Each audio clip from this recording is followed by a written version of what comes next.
Bismillahirrahmanirrahim. Assalamu alaikum my dear students. I hope you all are fine and safe. Beta, in previous lecture we were discussing properties and applications of compounds containing hydrogen bonding.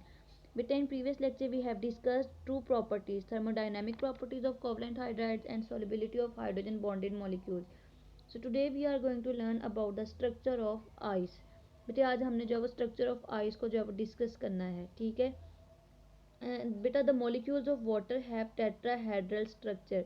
जो water के molecules हैं, अगर हम उसका structure देखें तो वो tetrahedral होता है बेटा। टेट्राहेड्रल स्ट्रक्चर होता है। टेट्राहेड्रल स्ट्रक्चर किस तरह का होता है आप ज़रा देख भी सकते हैं कि यहाँ पे ये जो स्ट्रक्चर दिया हुआ है, this is the tetrahedral structure, ठीक है। ये जो स्ट्रक्चर क्या है, टेट्राहेड्रल स्ट्रक्चर है, यानी चार कोनों वाला स्ट्रक्चर क्या होता है, टेट्राहेड्रल स्ट्रक्चर होता है, ठीक है।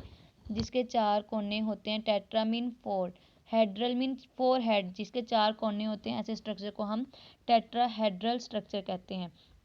तो अगर हम बेटा वाटर के मॉलिक्यूल्स को देखें तो जो ऑक्सीजन है, वाटर के स्ट्रक्चर को, जो ऑक्सीजन है वहाँ पे टू लॉन पेयर्स होते हैं, two lone pairs of electrons जो है वो प्रेजेंट होते हैं ऑक्सीजन के ऊपर, ठीक है। So two lone pairs of electrons are present on oxygen atom that occupy two corners of the tetrahedron.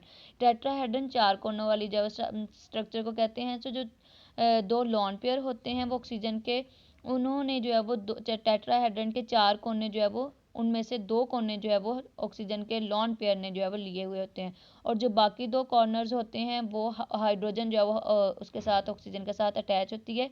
आप ज़रा इस स्ट्रक्चर को देख भी सकते हैं कि यहाँ पे देखें कि बेटा जो टू कॉर्नर्स हैं वो यहाँ पे, एक यहाँ पे जो लोन पेयर होते हैं यहाँ पे और यहाँ पे उन्होंने लिए होते हैं इस तरह से, ठीक है। और टू कॉर्नर्स ये वाले जो है वो हाइड्रोजन ने लिए होते हैं। So this is the tetrahedron structure, tetrahedral structure होता है ये हमारे पास। लिक्विड स्टेट में क्या होता है, जो वाटर मॉलिक्यूल्स होते हैं वो are extensively associated with each other and these association break and are reforms because the molecules of water are mobile। अच्छा, लिक्विड के केस में क्या होता है बेटा, मॉलिक्यूल्स एक दूसरे के करीब करीब होते हैं, बट इतने भी करीब नहीं होते कि वो उनका स्ट्रक्चर जो है वो उसको हम ब्रेक डाउन वगैरह नहीं करवा सकते। या हमें पता है कि लिक्विड है, उसके मॉलिक्यूल्स एक दूसरे के साथ जो है वो एक्सटेंसिवली जो है वो एसोसिएटेड होते हैं, एक दूसरे के साथ जुड़े हुए होते हैं हम कह सकते हैं, बट उनकी ब्रेक डाउन करवाना भी जो है वो ईजी है, ठीक है। वाटर के मॉलिक्यूल्स को जो है वो ईजिली किसी भी शेप में जो है वो कन्वर्ट कर सकते हैं। जैसे हम क्या करते हैं कि temperature, when the temperature of water is decreases, जैसे ही वाटर का टेम्परेचर डिक्रीज होना शुरू हो जाता है तो जो वाटर होता है वो लिक्विड से सॉलिड की तरफ जो है वो कन्वर्ट होना शुरू हो जाता है, यानी आइस बनना शुरू हो जाता है, ठीक है। जैसे ही टेम्परेचर जो है वो कम होना शुरू होता है तो जो लिक्विड है वो आइस में कन्वर्ट होना शुरू हो जाता है। तो इससे क्या होता है, जो मॉलिक्यूल्स होते हैं वो एक रेगुलर फॉर्म में, उनके अंदर रेगुलरिटी ज़्यादा आ जाती है। आपको पता है कि जो सॉलिड के पार्टिकल्स होते हैं वो एक दूसरे के साथ कॉम्पैक्ट हुए होते हैं, वो बहुत ज़्यादा साथ साथ जुड़े हुए होते हैं, एक रेगुलरिटी उनके अंदर होती है, ख़ास अरेंजमेंट के साथ जुड़े हुए होते हैं, ऐसा लिक्विड और गैस के केसेस में नहीं होता, ठीक है। सो सेम केसेस ये है कि क्या होगा, जैसे ही लिक्विड जो है वो आइस में कन्वर्ट होना शुरू हो जाएंगे तो उसके स्ट्रक्चर के अंदर रेगुलरिटी आना शुरू हो जाएगी, और empty spaces are created in the structure. Empty spaces आना शुरू हो जाएंगे, आपको पता है कि छोटे छोटे जो है वो खलास, छोटी छोटी जो है वो खाली जगह आना शुरू हो जाएंगी, एम्प्टी स्पेसिस आना शुरू हो जाएंगे।